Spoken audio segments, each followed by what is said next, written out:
Queridos, a fé galardoadora não é uma fé medrosa, ela não é uma fé que foge, ela é uma fé que aceita os desafios. Vamos ler Jó, capítulo 1.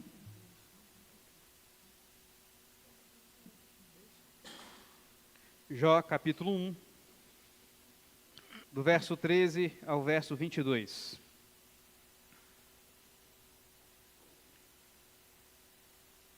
Jó, capítulo 1, do verso 13 ao 22, a palavra do Senhor assim nos diz: Sucedeu um dia em que seus filhos e suas filhas comiam e bebiam vinho na casa do irmão primogênito. Que veio um mensageiro a Jó e lhe disse: Os bois lavraram e as jumentas pasciam junto a eles. De repente, deram sobre eles os sabeus e os levaram, e mataram os servos a fio de espada. Só eu escapei para trazer-te a nova. Falava este ainda quando veio o outro e disse: Fogo caiu do céu e queimou as ovelhas e os servos e os consumiu. Só eu escapei para trazer-te a nova. Falava este ainda quando veio o outro e disse: Dividiram-se os caldeus em 3 bandos. Deram sobre os camelos e levaram e mataram os servos a fio de espada. Só eu escapei para trazer-te a nova. Também este falava ainda quando veio o outro e disse: Estando teus filhos e tuas filhas comendo e bebendo vinho em casa do irmão primogênito, eis que se levantou o grande vento da banda do deserto e deu nos 4 cantos das casas, a qual caiu sobre eles e morreram. Só eu escapei para trazer-te a nova. Então Jó se levantou, rasgou o seu manto, rapou a cabeça e lançou-se em terra e adorou. E disse: Nu saí do ventre da minha mãe, e nu voltarei. O Senhor o deu e o Senhor o tomou. Bendito seja o nome do Senhor. Em tudo isso Jó não pecou, nem atribuiu a Deus falta alguma. Isso é fé. Isso é fé que aceita os desafios, isso é fé que aceita o que o Senhor tem trazido sobre nossas vidas. Em regra, pensamos nas bênçãos, pensamos nos livramentos, mas há também aquela vontade de Deus que endurece o dia, entristece a alma, mas que não deve nos fazer titubear e pensar que aquilo que vem das mãos de Deus, mesmo quando duro, que nós podemos dispensar. Não podemos. A fé nos leva a enfrentar os desafios. A fé nos leva a viver e conviver com os mais sombrios e difíceis tempos. Essa é uma fé que traz o seu fruto final, o galardão. Vamos louvar ao nosso Deus com a música mais uma vez. Louvar com fé em nossos corações, certos e encorajados de que podemos realizar a obra que Ele nos deu. Fiquemos de pé, irmãos.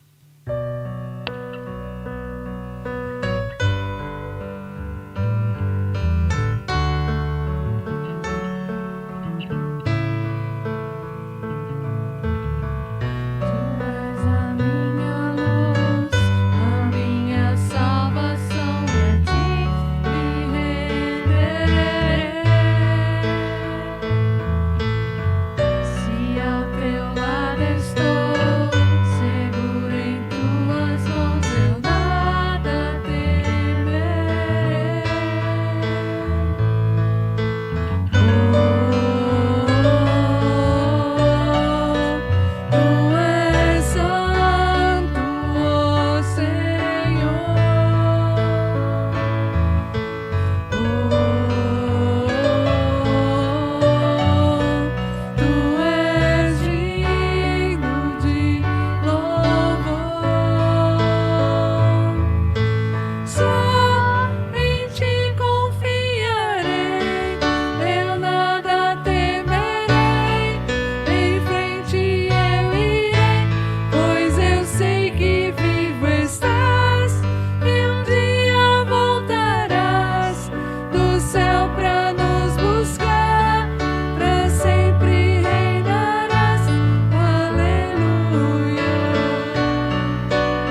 agradecer pela Tua palavra, pela música, ó Deus, que Tu nos dás, pelas nossas vozes, porque podemos louvar o Teu nome com elas, Te louvar através das orações também. Ó Deus, nós Te agradecemos por isso, por essa dádiva de estar aqui com nossos irmãos. E Te suplicamos, ó Pai, que nesse momento da exposição da Tua palavra, que o Teu Santo Espírito tenha liberdade, ó Deus, para falar aos nossos corações, através do que será exposto, ó Deus. Que o Senhor esteja sempre conosco para que possamos frutificar. Em nome de Jesus que suplicamos. Amém. Pode assentar. Vamos abrir, meus queridos irmãos, em Hebreus, capítulo 11.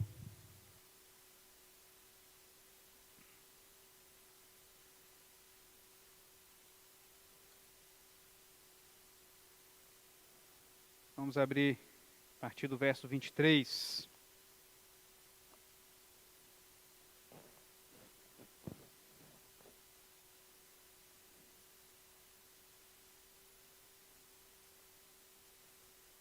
Hebreus capítulo 11, a partir do verso 23.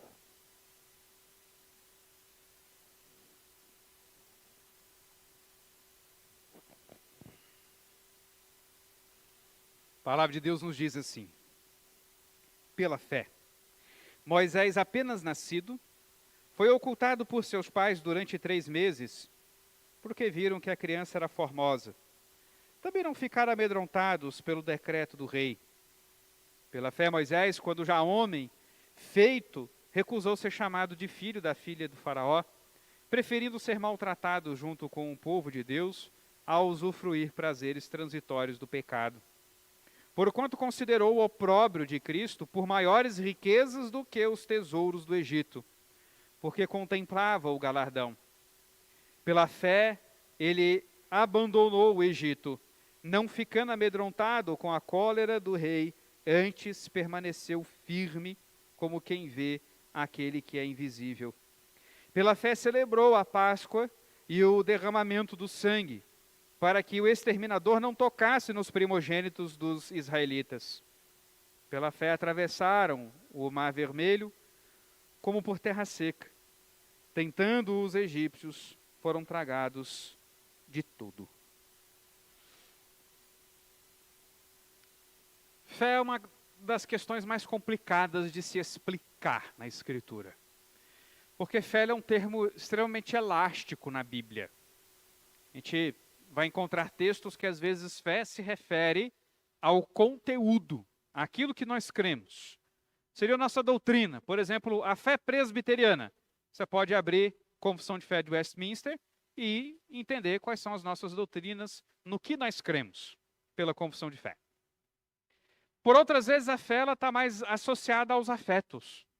A fé está associada aos nossos afetos de confiança, certeza, até como se inicia o capítulo 11, quando diz que a fé é a certeza de coisas que se esperam e convicção de fatos que não se veem. Então, há um aspecto afetivo da fé. Há aspectos não racionais da fé, porque aqui nós estamos falando de certeza e convicção, mas todas essas coisas se alimentam de informação. Quando falamos também do conteúdo da fé, nós estamos falando de informação, mas há aspectos que não são racionais. A fé que me liga a Cristo Jesus, pela qual o Espírito de Deus aplica os méritos de Cristo sobre minha vida, para que eu me torne participante da herança, para que eu seja reconhecido diante de Deus por quem Cristo é e não mais por mim mesmo. Isso não é um aspecto racional, isso não é algo que eu cause com a minha fé. É algo operado completamente pelo Espírito, portanto não é uma operação racional da fé, mas é um acessório da fé, uma parte da fé que se faz presente em nossa vida. Então nós vamos percebendo que a palavra fé, ela é utilizada de modos muito distintos nas Escrituras, e interessantemente nos nossos dias, fé tem sido utilizada no sentido que tem muito mais semelhança com o pensamento positivo do que com a fé bíblica. As pessoas, por exemplo, quando se veem doentes, elas dizem, já estou curada, em nome de Jesus. Então é verdade? Você já está curada? Você já pode ir embora? Você está com Covid? Já estou curada em nome de Jesus. Posso fazer o PCR e vai dar negativo agora? Não, não, isso é só eu exercitando a minha fé. Não, mas você disse pela fé que já está curada. O que te faz pensar que Deus já te curou? Não, isso é só um jeito de dizer as coisas. Eu estou falando de diálogos que eu já tive. Bom, então se é só jeito de dizer, você tem uma passagem bíblica que te ensina isso? Não. Então falou, isso veio de você. Se o seu desejo de estar curada é. Então você não sabe se Deus vai te curar. Não. Então como é que você diz que ele já te curou, se você nem sabe o que ele quer disso? Você não sabe. Crentes morrem de doenças. Já fiz muitos enterros de crentes que morreram com doenças. Eu, por alguns tempos, lá nas bandas de Carapicuíba e Osasco, era conhecido como Papa Defunto. Eu fiz tanto enterro em coisa de um mês. E algumas pessoas, por acaso, conheciam essas mesmas pessoas com as quais eu fiz enterro. Pastor, você de novo aqui? Então, Papa Defunto, hein, pastor? Crentes morrendo de doença, um ou outro morrendo de velho, mas morrendo das doenças. Um câncer que não foi curado, um infarto que não deu tempo de socorrer, e assim vai. Então a gente percebe que algumas declarações de fé são muito mais declarações do desejo do coração. Mas ela não pode ser chamada de fé porque não está fundamentada em algo que Deus tenha revelado, que Deus tenha dito, que Deus tenha ensinado, que Deus tenha prometido. E esse é o grande ponto para nós compreendermos o texto aqui de Hebreus. Geralmente a gente pega essa galeria aqui da fé e muitos falam de os heróis da fé. São aqueles grandes nomes da fé, aqueles grandes homens de Deus, grandes mulheres de Deus. Mas se está falando da fé dessas pessoas, a fé bíblica me ensina que quem opera é Deus, portanto essas pessoas não são grandes. Aliás, se você pegar um a um aqui, você vai lembrar de pecados, de erros. A não ser muito Abel e Enoque, por exemplo, que a Bíblia fala pouco sobre eles, né? Abel logo morreu, Enoque foi tomado. São os mais direitinhos da história aqui. Mas quando você chega em Noé, e aquela vez que Noé tomou todas e não ficou muito apresentável dentro de sua tenda. E Abraão mentiu dizendo que Sara é sua irmã. Que camarada, eu vou te contar. Não, é pior ainda. Ele tomou a sua serva para dar filhos à sua mulher, tentando dar uma ajudinha para Deus. E esse é Abraão. O próprio Moisés que nós lemos aqui, Moisés foi um camarada que matou o outro de raiva porque estava chicoteando um israelita como ele. Matou. E ele tanto não foi o melhor de todos, que também não entrou na terra prometida junto com a geração dele. Ele feriu a rocha, quando Deus disse que era só para falar. Ou seja, ele não agiu pela fé, ele não agiu pelo que Deus disse. Ele agiu movido pelos seus afetos, pelos intentos do seu coração. Então a gente vai perceber que fundamentalmente a fé significa se colocar nas mãos de Deus e entender que você está nas mãos de Deus. A fé significa entender que o caminho do Senhor é o correto, mesmo quando as coisas não parecem ir tão bem. Fé é quando você sabe que mesmo nas circunstâncias mais complicadas, você prefere ser obediente ao Senhor do que pecar para se livrar de um problema. Você crê que é melhor estar em comunhão com Deus do que pagar uma dívida que você poderia fazê-lo roubando um dinheirinho. Mas você crê, eu prefiro continuar endividado, mas estar santo diante de Deus. Isso tudo sim tem a ver com fé. Isso tudo sim tem a ver com entregar-se àquilo que Deus faz, àquilo que Deus diz, e viver através dessas coisas. E nós que estamos buscando um galardão, fala a verdade, você está buscando alguma coisa a mais. A gente sempre está tentando um a mais. Né? Eu, por exemplo, eu sou pastor e também trabalho com editora. Escrevo lições. Tento tirar um a mais por fora aí, tem muita conta para pagar, tem muitas coisas para a gente fazer. Um é motorista de Uber e faz vendas pela internet. Não vai não? A gente vai tentando sempre fazer coisas, ganhar um a mais. Isso não é desonesto, isso não é mal, não há nada de errado com isso. Um professor dá aula numa escola pode dar aulas particulares também, para tirar um dinheirinho a mais. Quando a gente fala de galardão, então, eu estou falando de algo que todos nós queremos, nós sempre queremos a mais. Mas o galardão da fé, o a mais da fé, é algo que vai justamente confrontar o nosso desejo por mais coisas deste mundo. Porque o galardão da fé é justamente aquilo que Deus nos dá pelo tanto que Ele nos usa no porvir. E talvez por isso nós não busquemos tanto, talvez por isso nós não estejamos tão satisfeitos em nos vermos usados por Deus, porque os efeitos não são tão imediatos quanto nós gostaríamos. E a gente precisa confrontar esse desejo imediatista nosso com nossa fé, para que vivamos uma fé galardoadora, uma fé que produz esses frutos eternos. E a gente vê isso aqui na vida de Moisés. Por que o autor de Hebreus está colocando esse texto? Ele quer lembrar aos nossos irmãos aqui, aos quais ele escreveu essa epístola, que estavam sendo tentados a retornar a certos ritos judaicos, sendo convencidos de que a fé em Cristo Jesus não era o suficiente. Esse é o grande ponto. Estavam sendo convencidos que não bastava crer em Cristo Jesus. Você precisa refazer o que era feito. Você precisa voltar aos ritos que Jesus os tornou totalmente inúteis agora, porque Ele já fez o rito de uma vez por todas. Ele já entregou o seu corpo de uma vez por todas. Ele já pagou a dívida de uma vez por todas. Já foi. Então não há por que mais fazer esses ritos. Basta crer naquele que realizou. E os nossos irmãos sendo tentados a retornar, ou seja, pelos judaizantes, vem aqui o autor aos Hebreus lembrar de personagens do Antigo Testamento antes de Cristo Jesus, que eles mesmos viveram foi pela fé, venceram pela fé, alcançaram pela fé, não por terem realizado ritos ou terem vivido de usos e costumes da lei. Foi sempre pela fé. E aí, o autor dos Hebreus, ele trabalha um caminho para que cada uma dessas personagens, trazendo o seu exemplo, nos faça no fim olhar para a pessoa de Jesus, que ele trabalha no capítulo 12. Então veja, você não entendeu esse texto se você achou que esses homens são grandes e não o Deus em quem eles creem. Você não entendeu esse texto se você achou que esse texto é sobre eles e não sobre Jesus. Você não entendeu. Você não sacou do que se trata Hebreus 11. Mas vamos lá. O que a gente pode ver sobre a fé galardoadora que nós vemos na história de Moisés?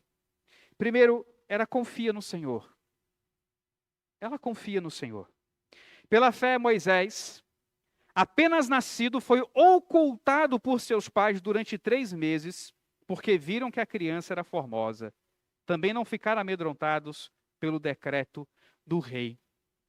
Eles olham para Moisés, veem a beleza de Moisés, e aquilo toca seus corações, aquilo os faz ter uma outra visão da situação e não se submeter ao faraó. Pense bem, a nação era escrava. Se o faraó disse que as crianças deviam morrer, as crianças iriam morrer. Ou você entregava a criança, ou você sabia que todo mundo na sua casa ia morrer. Então perceba, não é que os pais de bom grado ou nem aí diziam, vai, toma meu filho, mata aí, não tem problema não. Não é isso. É que eles sabiam que se não entregassem os filhos, todo mundo ia junto. Então era um mal menor. Mas algo acontece quando os pais de Moisés olham para ele, aquilo toca seus corações e aquilo os enche diante de Deus de coragem. Possivelmente eles viram até na formosura de seu filho o desejo de Deus de preservar aquilo que é belo. E eles não se amedrontam do faraó. Confiam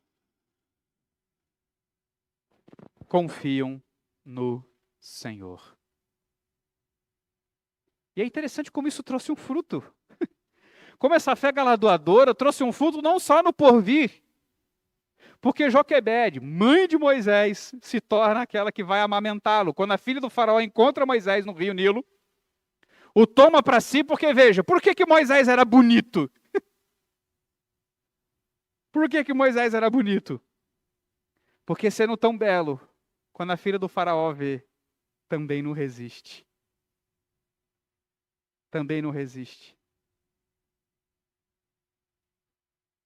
Toma para si aquele filho e acaba que a mãe de Moisés, a própria, amamenta seu filho. A confiança no Senhor gerou um fruto imediato, no caso, na vida de Joquebede. Mas o grande fruto de tudo isso, ela ainda não experimentou, nenhum de nós ainda experimentou. Mas o fato é que ela, confiando, desobedeceu o faraó, desobedeceu aquele que é poderoso, confiou sua vida nas mãos do Senhor e manteve a vida daquele que Deus viria usar para libertar Israel. É esse tipo de confiança que Jesus Cristo quer que nós tenhamos. Nós vimos aqui o diálogo lá em João 16, Jesus confrontando os discípulos, quando ele diz, agora nós cremos, agora que não usa de figuras, mas espera aí, só agora. Agora que as coisas vão ficar quentes, agora que eu vou ser preso, que eu vou ser morto. Agora que vão perseguir. Só agora vocês creem. Sabe o que vai acontecer? Vocês vão voltar morrendo de medo para suas casas. Ainda que eu diga para vocês, como eu vou dizer agora. Tem de bom ânimo, eu venci o mundo. Muitas vezes nossa fé é como a dos discípulos. Que enquanto está tudo numa calmaria, enquanto tudo está muito bem, nós estamos no culto. Nós lemos a Bíblia. Nós oramos. Achamos fazer sentido falar sobre Jesus. Ah, que bom você vir na igreja comigo. Jesus é muito bom. Minha vida está uma maravilha. Eu lembro evangelizando em Brasília, e em dupla, um camarada, né? Começou a evangelizar. Você tem que vir para Jesus. O cara era do Rio de Janeiro. Você tem que vir para Jesus. Porque quando Jesus entrar na sua vida, a prosperidade vai se fazer lugar na sua vida. Você vai conhecer Jesus e você vai ser curado de toda doença. Deus vai te dar o dinheiro que você precisa. Deus vai melhorar todas as coisas da sua vida. E eu fiquei olhando assim e falei, rapaz, que Jesus é esse daí? É gerente de banco? Deve ser um gerente de banco aí que o cara dá um jeito para os clientes lá para ganhar o dinheirinho. Eu falei, não é possível. Chamei ele de canto e falei, camarada, o que é isso que você está pregando? Mas foi o exemplo que aconteceu na vida da minha mãe. Certo, cara. Mas vai dizer para aqueles que foram martirizados na história da igreja de que Deus vai trazer prosperidade sobre a vida deles. Que Deus vai resolver todos os problemas. O que eu faço com Jesus motivando os seus discípulos diante de um mundo que os odiaria? O que eu faço com tudo isso, cara? De onde você está tirando essa mensagem? Que loucura! Mas isso é porque a pessoa não está vivendo pela fé, ela está vivendo movida pelos seus desejos. Ela só está usando aspectos da fé para justificar ou sustentar um discurso. Mas no fundo, ele não quer o que vem pela fé. Ele quer as coisas deste mundo. Como alguém pode confiar em Deus e se lançar a continuar pregando o Evangelho quando este mundo se levanta contra nós? E o mundo está se levantando. No Canadá está proibido pregar parte daquilo que a igreja acredita. Proibido pregar que nós cremos que a sexualidade homossexual é errada. Nós cremos que isso é errado, nós cremos que é pecado. Lá está proibido pregar. Quantos países neste mundo não te matam só se você for cristão? E as pessoas estão aí achando que as nossas questões políticas vão resolver as perseguições sobre a igreja. Não vão, não. Não vão, não. Não adianta você votar em Bolsonaro ou em Lula. Não adianta você votar 22, 23, 24, 25, 13, 14, 16. Não adianta.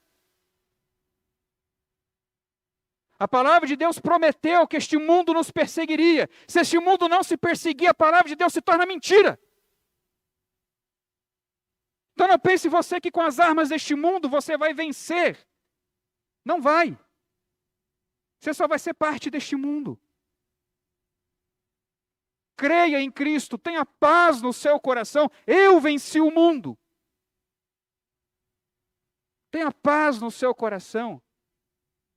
Eu estou dizendo isso porque esses dias recebi um vídeo do irmão meio que desesperado. Cara, nós precisamos fazer alguma coisa. Essa pessoa não pode ganhar a eleição. Essas coisas não podem acontecer. Se isso acontecer, a igreja vai estar assim. Eu falei, meu amigo, meu irmão, se isso tudo que você está falando for verdade e a igreja foi perseguida, glória a Deus, porque a Bíblia disse que era isso que ia acontecer. A Bíblia é verdadeira. E ela me diz que vai vir, não é um presidente resolver a minha situação, vai vir um rei resolver a minha situação. Quem vai vencer essa batalha é Jesus Cristo em pessoa. Confia, meu amigo querido. Deixa perseguir, deixa nos matar. Ele venceu o mundo. Essa confiança que nos leva a experimentar os frutos da fé. Mas como questionei na semana passada, são esses frutos que você quer? É isso que você quer para a sua vida, o galardão que Deus tem? Mas nós vemos mais. Moisés, ele não se apegou à posição que ele estava ocupando, de filho da filha do faraó. Imagine. Filho da filha de faraó. Está falando de um reino, está falando de um lugar onde o faraó mandava e desmandava. Você é neto dele. Dá para tirar onda. Dá para você fazer o que você quiser. Moisés devia comer bem. Nós estamos aí lutando para comer uma picanha de vez em quando, né? Para comer um patinho tá dureza. Moisés devia comer bem. Fácil. Mas ele não se apega a isso. Ele não se apega à posição, ele não se apega a todos os benefícios que essa posição poderia lhe trazer. Ele preferiu ser maltratado, junto com o povo de Deus, a usufruir dos prazeres transitórios do pecado. Porquanto considerou o opróbrio de Cristo, a vergonha de Cristo, tudo aquilo que foi jogado sobre Cristo por maiores riquezas do que os tesouros do Egito.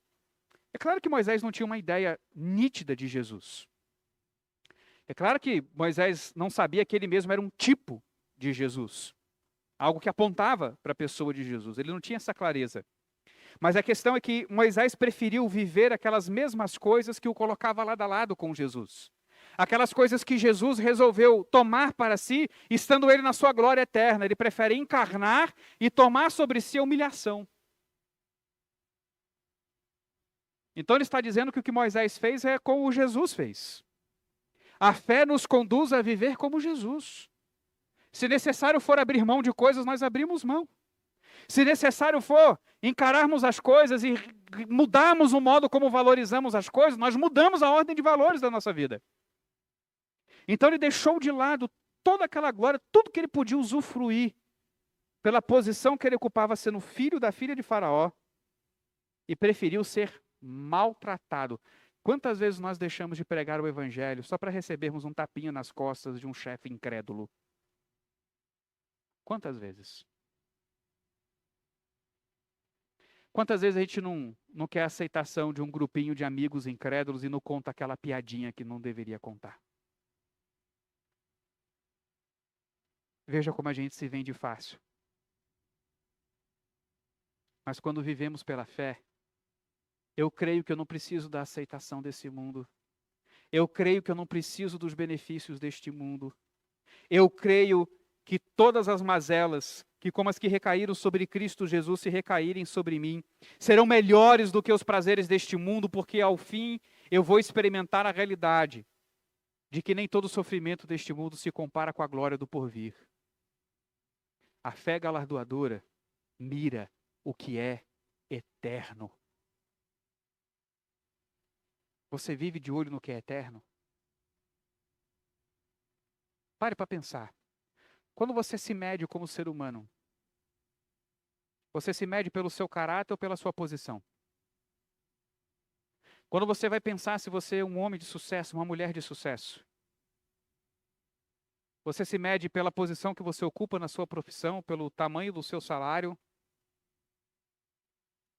Ou você se mede pelo caráter em que você se manteve reto nas situações mais difíceis? Isso vai te ajudar a entender o que pesa mais no seu coração.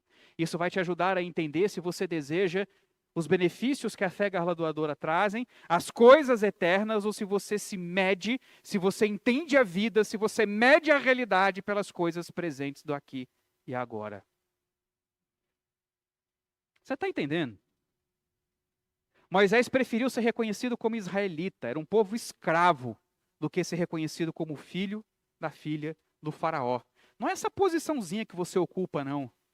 Não, mas peraí, pastor, eu sou CEO da Google. Sou CEO da Apple. Eu sou presidente da Petrobras. Ainda assim, isso não é nada perto da posição que Moisés ocupava. Você não tem noção do prestígio que era. E ele abre mão. E ele deixa para lá. E não foi para descansar, sabe? Sair desse burburinho, não aguento mais essa vida, sabe?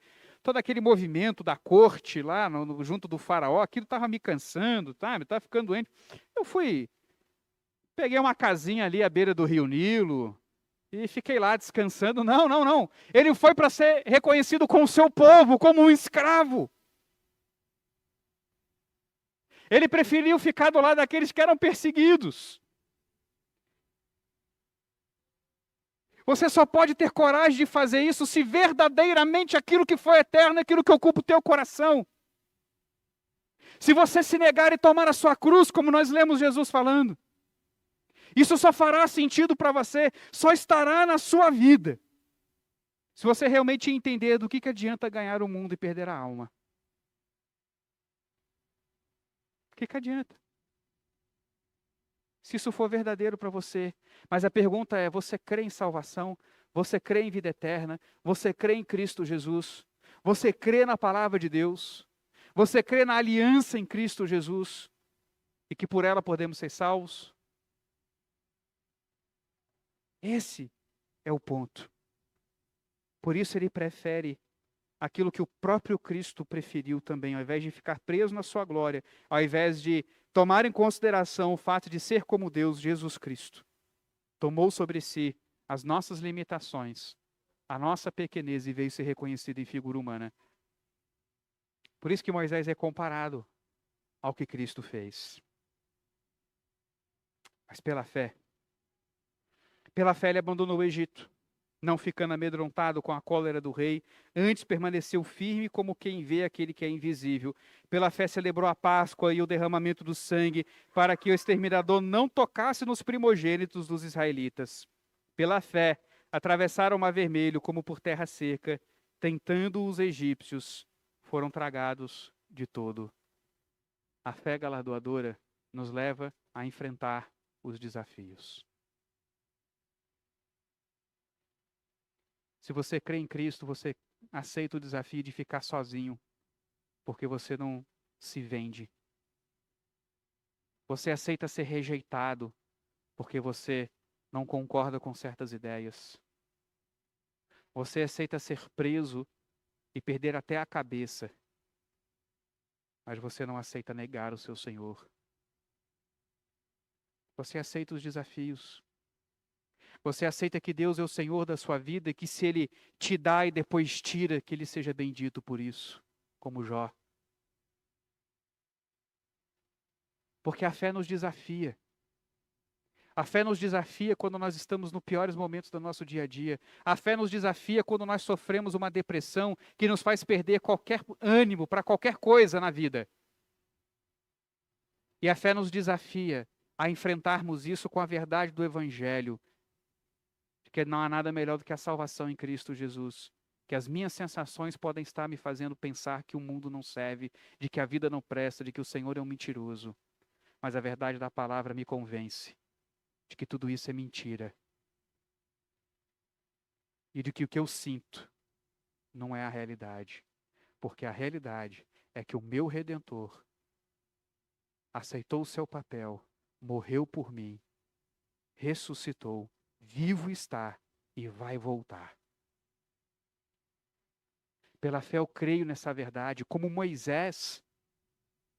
que creu que somente o sangue nos umbrais da porta seriam suficientes para salvar os primogênitos de Israel, que creu que de fato a morte viria, que Deus enviaria, e que não titubeou dizendo, pinta os umbrais de suas portas, porque a morte vem, e ela vem porque Deus disse, como Deus disse que este mundo nos persegue, como Deus disse que um dia Satanás vai se levantar contra a igreja, de um modo tão poderoso, que só a pessoa de Jesus retornando, vai pôr fim a essa história, vai refazer céus e terra.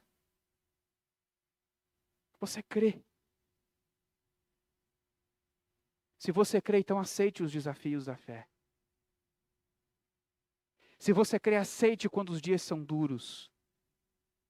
E não esqueça que o Senhor é bondoso, que o Senhor é soberano. Se você crê, aceite que a sua vida é um instrumento nas mãos de Deus e não o foco de Deus. Você não é a menina dos olhos de Deus. Você não é o ponto fraco de Deus. Você é um instrumento na mão do Senhor que Ele usa para mostrar a glória de seu Filho, como sendo um noivo que salva a sua noiva. Para isso estamos aqui. Aceite esse desafio. Essa é a fé que galardoa. Essa é a fé que traz os seus frutos eternos. Mas o que você quer é aqui e agora, é para já, é para ontem. O que você tem não é fé, é pensamento positivo. Sinto muito. Vamos ficar de pé, vamos orar.